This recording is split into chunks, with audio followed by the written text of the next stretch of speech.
Hello everyone, this is gonna be my first video filming myself in a while. I know I don't look super kempt or anything, whatever. Um, I've been working again. I go to I work in person once a week now, so.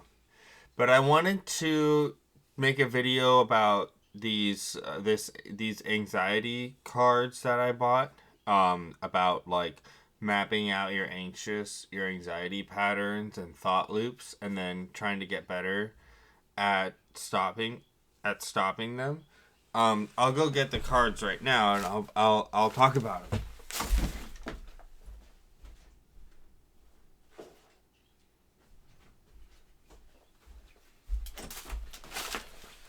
So so they're the Unwinding Anxiety card deck.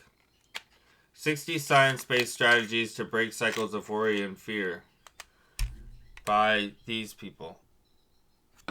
And they also have a book. But, since I'm writing and reading so much sci fi, I didn't want a book. So I got these cards instead. And they have, I'll show you part one. I pulled the first card. You're supposed to do them in order. And, you can read it if you want. Habits only need three elements: trigger, behavior. But, so this is what it tells you to do. Make a list of specific situations that trigger your anxiety and be as thorough as possible. I was like, well, that would take me like a year. It's basically everything.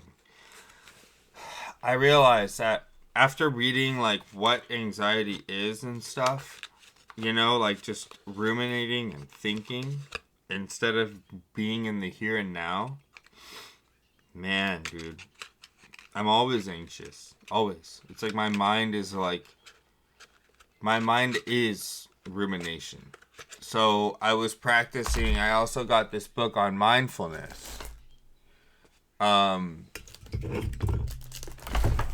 this book. And it's just a random book on mindfulness, but you can read about mindfulness wherever you want. But this Unwinding Anxiety is about mindfulness also. So mindfulness is like the opposite of anxiety, and it's kind of like when you're meditating or focused on when you're not focused on really anything except for the moment, and you're calmer. So I've realized now, guys, that calming down and trying to relax and trying to stop being anxious and thinking and ruminating can be its own activity. So, one of my main triggers is when I'm bored. So, and I'm bored all the time. That's why I can't focus on like one job or one career, and I'm always like an independent contractor doing all this different stuff because I can't focus on one thing for too long. And I'm not good at turning my mind off and being in the here and now. That's why I hate working so much, because I can't like turn my mind off and grind. I'm always anxious. So if what I'm doing isn't distracting me and immersing my thoughts, I'm just ruminating all day while I'm, working, doing like passive work. So I hate it so much. I always want to be reading or doing something that forces the ruminating part of your mind, the anxious part of your mind, to get involved. That's why I played video games for so long. I played video games like all day, every day for years and years. Um, well, like with all my free time for years, because um, I realized that gaming allowed me to be anxious, but put all my anxiety into trying to figure out how to win and ruminating on losses and stuff. It's like a good outlet. So it's something that's cool to think about. Like I played games like StarCraft and stuff, so that you can always be trying to get better. It's like chess. It's like chess. You can always be thinking about it and thinking about how you lost and why and how to win the next time. But I realize now that getting out of the loop would be the main thing. Trying to just be more chill. Be more zen. It's all about, it's just, what's mindfulness? Being zen. Being more zen. A zen guru, you know? And it's really, really hard. I've only done the first card. Because the first card, I was like, well, that would take me, it's like, well, map out my triggers. My life is a trigger. Being alive, breathing. Breathing is a trigger. I'm always anxious. Always. Even right now, I'm worried about a heart attack. I'm worried about, because I'm at home by myself, so I'm worried about dying. Always. What if I have a heart attack? I'm dead. What if I pass out from some, I'm dead. Well, you can get hit by a bus going on your way to work too, any morning. So are you always going to worry? I do. I try not to. I've been getting better and better and better, guys. But it's all about practice. That's why I like this card thing. Because they tell you in the beginning, it's not something that you can beat. It's not something that you can beat by like overnight. Form new habits that interrupt your anxious cycles. Focus on what works instead of trying to control it, because trying to control it is itself anxiety. So ruminating on how anxious you are is itself anxiety. I realize that it's like I can't not be anxious. It is how I think. Anxiety is how I think, and they explain why. It's because of the reward trigger. So the only reason why I do anything is because of my anxiety. I write sci-fi because I'm anxious about never finishing it and not publishing because I don't want to fail. And then I work because I'm anxious about going broke. And I'm always worried about money. Well, not anymore because I have we have dual income, no children, so we can at least support ourselves. But I'm always worried about it still. I always have this some kind of negative premonition about the future that I ruminate on. And they talk about in the book how it's because that's how our ancestors got food and stuff. It's an evolutionary thing. And it works really well, kind of, except it also makes you miserable. Because animals and our ancestors, they were mindful all the time because they're always living in the world, in nature. It's you can be zen when you're meditating in nature if you're immersed in it. And then anxiety is there to make you actually do something instead of just sitting around all day in front of the fig tree meditating. But in modern times, it's go, go, go all the time. And you're not really in nature very often. And you don't really take screen breaks or anything like that. For me, it's it's like a screen break. I'm like, a tech break? That'd be like an oxygen break. I need tech. I need information because it's the only thing that keeps me distracted. And I've realized now that trying to just not be distracted and trying to just not be anxious, that's its own activity. So I can do that when I'm bored. It's I'm bored. I don't want to game. I'm feeling, I'm not in a writing mood. I'm not in an editing mood, and I'm not in a gaming mood. What do? I get anxious, and it's try to relax and stop being anxious about it. That's an activity, and it takes a lot of practice. So I would recommend reading a little bit more until you understand what I mean. The difference between trying to be mindful and trying to combat your anxiety is something that I'm still trying to understand because I'm reading through these and reading through the book, but it's not the same thing. When you're an anxious person, it's hard to even understand what not being anxious is, I realized. Because it's how my mind works. So yeah, I think that you want to do things. Imagine doing things not because you're anxious about not doing them, but doing them just because you want to do them and you're zen. You're it's not because you're anxious about failure. Man, I can't even, I've never been like that. My whole life. So it's kind of scary for me. It's like, how am I supposed to change that? It's like the only reason why I got A's in school is because I was afraid about getting B's. I never cared beyond that. I just didn't want the shame and anxiety of failing. And then later in life, after I graduated college, I was just like, well, fuck it. And I was so anxious. Like, anxiety just left me floored. I've made videos about social anxiety too, but like, I couldn't network because of social anxiety. So I was just like a loner, you know? Besides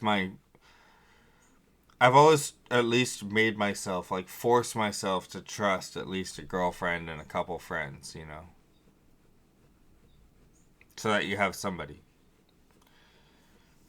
Because my family, like, just doesn't really understand. They can't really relate. So you need to kind of find other anxious people who can relate a little bit if that's what you're interested in. If you're lonely.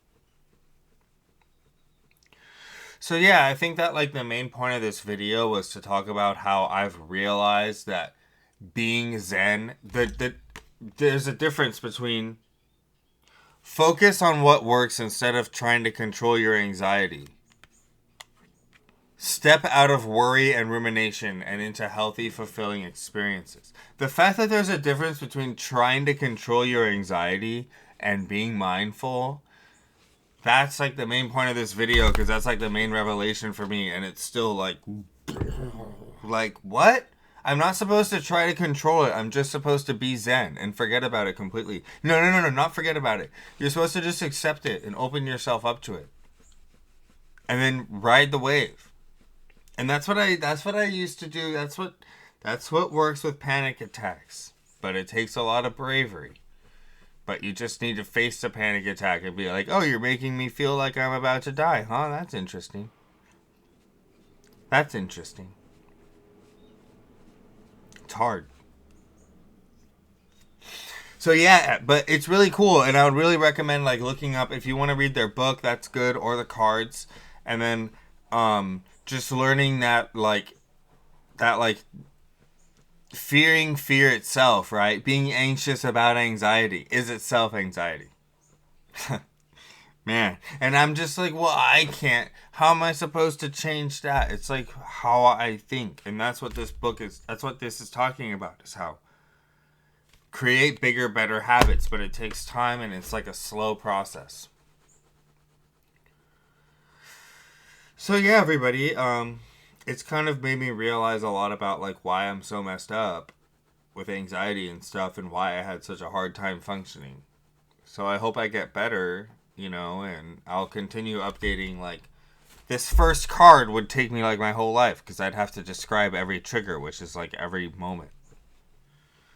So, once I'm like get through these a little farther, can talk about it more, but I do think that this is like a really good thing to practice for anxious people. Like, try it out, at least try it out. It can't hurt you, I'll tell you that. So yeah, it's cool. It's helped me for sure. It at least gives me like, even though I fail all the time and I'm still anxious as hell, like, like I'm not always good at being mindful, just the very act of trying and getting better gives me something to look forward to. Because, like, I have a way out. It's like, well, this is my way out if I'm willing to work on it and, like, make good enough habits. So it's kind of like hope, like there's hope. But it's hard. So yeah, thank you guys. I hope you enjoy the video. You know, to everybody who struggles with panic attacks, hypochondria, social anxiety, worry like I do, like, I'm sorry. I know it's hell, and it's an invisible hell that other people can't see. So yeah, like, whenever I find something that helps me, I'm 29, guys. I've been like this since I was 18 with panic attacks, going to the ER and stuff. It's been 11 years. So, I have some experience with it at least. And I kind of went it alone, and I couldn't find anyone who... I didn't really manage to find people who have the same kind of panic attacks as me, because most people's are like... I don't do that, and I also don't get a racing heart or anything. It's not panic, it's premonition of doom. It's like certainty that you're about to die, which doesn't make me panic necessarily. It just makes me be like, damn. It's kind of hard to explain. It's hard to explain. But I think that at 29 now, I have enough experience to be able to help people because I can do things that I never thought I'd be able to do. Like right now, I'm at my apartment by myself. I used to not be able to be by myself. I would always either be at work or at family's house or with a girlfriend. I couldn't be by myself because I would be afraid of dying.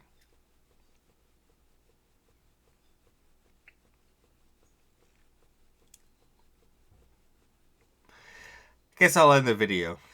So I just, I think about anxious people a lot and the suffering that's involved. And I'm glad that these people, they're trying to offer a different way that works better.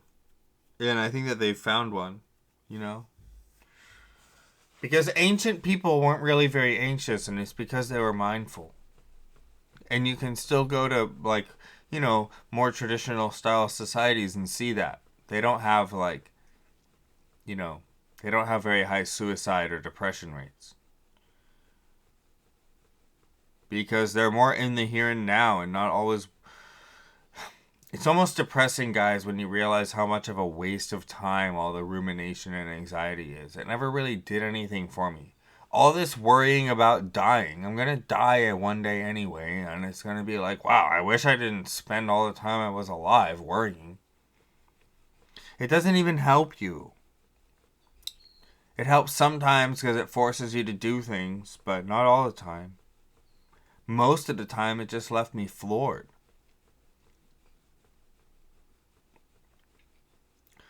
But hang in there, everybody. Hang in there.